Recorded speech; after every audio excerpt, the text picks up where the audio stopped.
Right now, David Arisco joins me. He's the producing artistic director of the Actors Playhouse. How are you, Dave? I'm fine, thank you, Paul.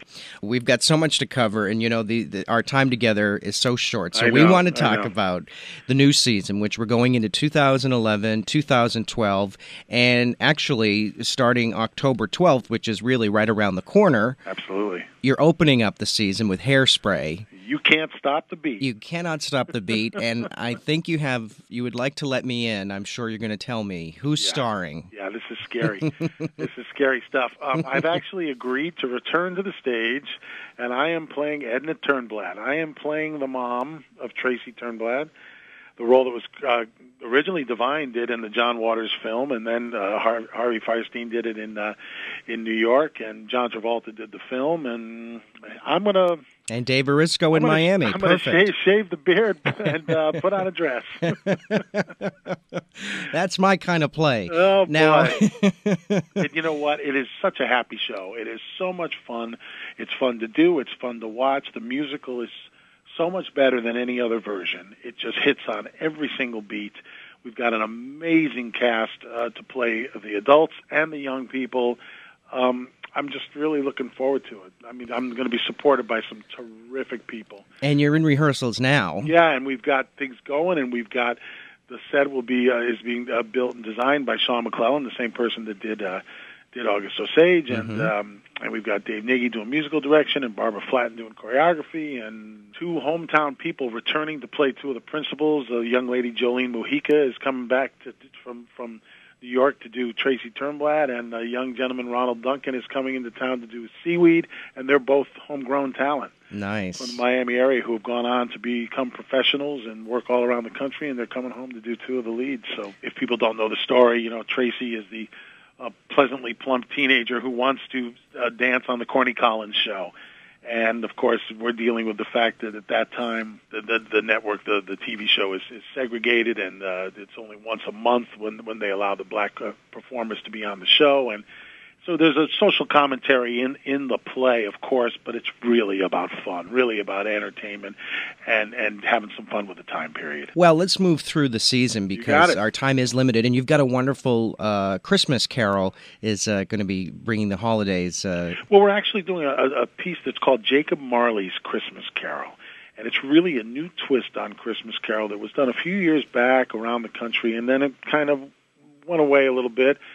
And I always loved the piece, and it's a one-man show with Ken Clement, who has done the show before, and Ken is a wonderful actor who was our Mr. Bumble and Oliver last year, and he was in 1776, he was Ben Franklin. He appears at area theaters. He's a terrific talent.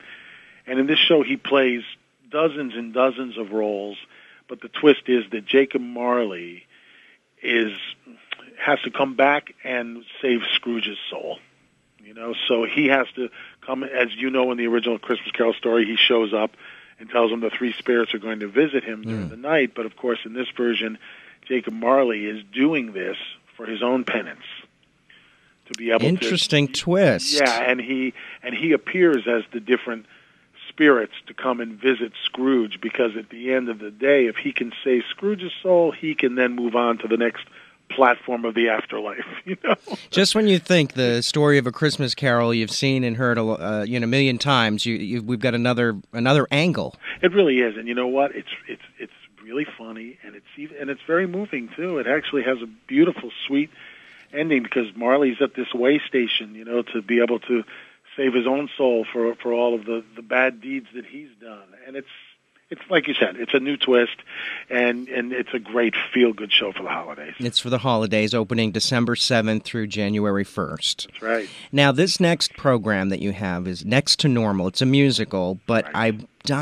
I'm so glad you're doing this, because the tour, I don't think it's coming to our area, or at least... It's not, and that's one of the reasons we jumped on the rights for this show. Yeah, let's talk about Next to Normal. Well, it's fabulous. I saw it in New York. I was moved.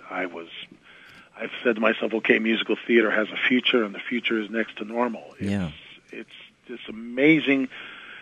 I mean, we call it a rock score just because it's a contemporary score. It's not really rock like the way audiences would think of rock, but it's very, very vibrant music, very up and pulsating, and the story is a very tough subject matter to deal with, which is a woman with manic depression, bipolar disorder, and struggling with something that happened in her past.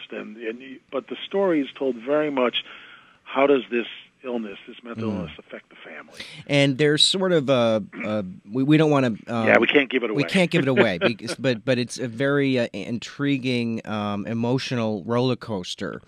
And is it sung the whole way through? No, it has dialogue. Okay. Yeah, it has dialogue. It is a musical play. The book and lyrics are written by Brian Yorkie, and the music is by Tom Kidd. It won. They both won for Best New Score on Broadway. Yeah, the Tony. A couple of years ago, it was just selected as a Pulitzer Prize winning play for last year.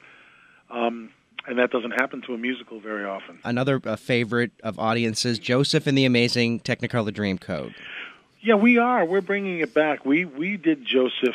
Well, I mean, Joseph's been done for years, but we had a wonderful production of Joseph in the year 2000, and we won as many Carbonell Awards as we've ever won for a singular production. I think we had 8 awards for that one production, and it really was a special show. And we decided, it's been, by the time we do it, it'll be 12 years since we did it, and there's a whole new generation of young people who love this show. It's a family musical. It's wonderful for people of all ages, but it also involves a youth choir on stage that sings along with the professional actors. It's a beautiful tale, and it's told really well, and Andrew Lloyd Webber was very young when he wrote this with Tim Rice, and it's just really fun, accessible music that you can hum along to, and you can leave the theater singing. As we move along through your season, I see a show called Becky's New Car. Now, tell us what this is about. This is really an interesting new play. This is not a musical. This is a play. So Jacob